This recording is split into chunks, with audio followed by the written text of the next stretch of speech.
আমরা কষ্ট পাচ্ছি, এটা সত্য কথা। কারণ বাংলাদেশে আর্জেন্টিনা আর ব্রাজিল না থাকলে ওয়ার্ল্ড কাপের আমেজটা থাকে না।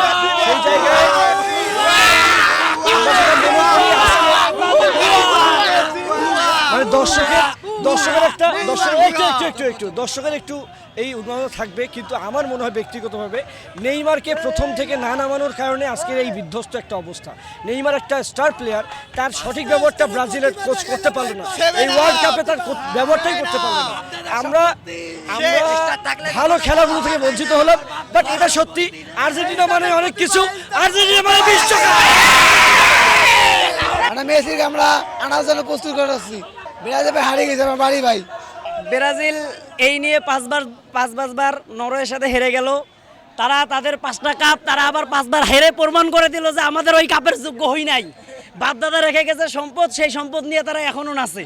আর আমাদেরকে বলে তারা নাকি আমরা আব্বার খেলা দেখতে আসছি। আরে আমরা যদি আব্বা হইতে নেইমার নামলে এমন চিল্লাইলা, সে তোমাদের আব্বা কি করলো? কিছুই করতে পারে নাই তোমার আব্বা।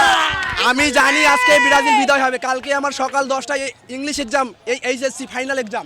আমি আজকে ব্রাজিল যে বাড়ি যাবে আমি জানি। আজকে হালান্ড হ্যাটট্রিক করবে, কিন্তু হ্যাটট্রিকটা মিস ছিল। অবশেষে 2টি গোল দিয়ে দিয়েছে। ব্রাজিল আগে লেভেলে আসো আমাদের, তারপর তুমি আসো।